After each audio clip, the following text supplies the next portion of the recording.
Yo, so I actually finished a game this week, and that game was Ashes 2063. I know I said on last week's entry that I was going to finish Neon White, but I was banking on, one, having more time to actually play games, and two, the game not suddenly becoming really hard out of nowhere.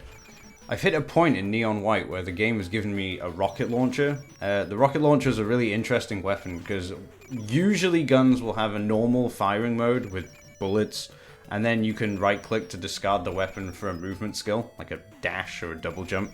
The launcher is different because you can use it to shoot things, obviously, but you can also rocket jump with them and propel yourself all over the place, and you can discard it for a grappling hook.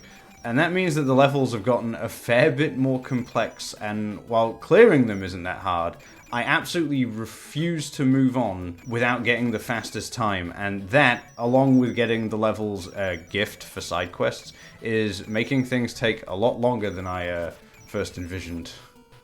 Oh, but actually, I'm a filthy liar, because I also finished McKids on the NES during one of my streams, which is a game I put in my 100 NES game challenge as a joke, thinking it would be awful, but it kind of wasn't that bad, really. The idea of the game is that not only do you have to complete each stage like a normal platformer, but you also have to find cards for various McDonald's characters. So if you beat all the stages, but don't find enough cards, then you can't go to the next world. This gets really annoying near the end of the game. For example, when you reach the Hamburglar, because you need 6 cards to beat his stage. His world only has 3 stages with 1 card in each stage, and the other 3 are hidden off in different levels. I was playing with a guide, because if you think I'm painstakingly trawling through each stage to find some stupid cards hidden off in some obscure area, then quite frankly, you can go fuck yourself. Also, the last 2 worlds, which are the Moon and I think Hell, are really hard when compared to the rest of the game. Luckily, game overs aren't really a thing, since there's like a few stages where you can farm a large amount of lives very quickly. But there was one stage in particular where I had to look up the speedrun strategy for how to get the card. I would like to give a shout out to, I don't know if I'm pronouncing his name right, but Schaa? I don't know. He's on Twitch, and he made a video available on speedrun.com showing me how to get the card and beat the final boss. So thanks to that guy.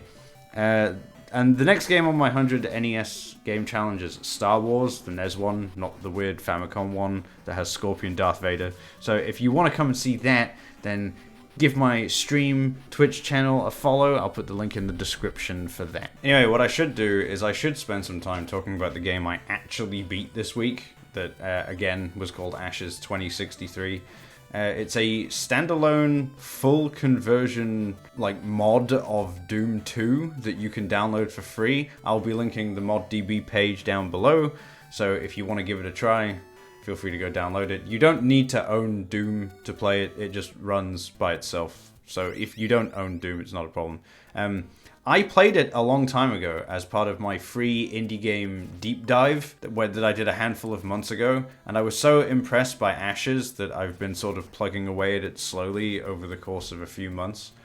Just a side note, I called that event on my stream a dumpster dive, and then every indie game I played on itch during that event was really fucking cool, so I'm probably going to do another one, but I'm not going to use that name again. Anyway, there was very clearly a lot of work put into this mod, because there's 2 episodes worth of like original maps, but the whole game has been completely overhauled, so there's things like shops and dialogue trees, and episode 2 in particular even has a gun upgrade system where you can pay scrap for like an upgrade to your gun in some way. Like you can put a bayonet on your shotgun, or I think you can put a grenade launcher on the rifle, things like that. It's an insane amount of effort for a freeware game. In fact, it's such an impressive effort that in terms of overall presentation, when I was streaming it, there were people in my chat who were convinced it was a build engine game, like a fan game or like an original thing, like that Ion Fury, I think it's called. But no, it's very much just a Doom 2 mod. If I had any criticism about the game, it would be that episode 2 is a bit long, and it kind of felt like a bit of a slog by the time I got to the end, but that might be in part because, like I said before, I was playing it very slowly over the period of a bunch of months, taking long breaks. So maybe if you just like sat down and blasted through it in a weekend or a day or two, then you wouldn't feel that. Either way, it's a really cool game and it costs $0, so if you're into boomer shooters, you basically have no excuse not to at least give it a try. Right, so that's all from me for this week. I will now go and attempt to complete Neon White, except I have a bunch of personal stuff going on this coming week, so whether I actually get it done, or whether I even get enough of my backlog done to bother making one of these videos is kind of up in the air right now. Anyway, time will tell. I'll probably put it on Twitter if I do or don't, and I'll see you next time. Peace!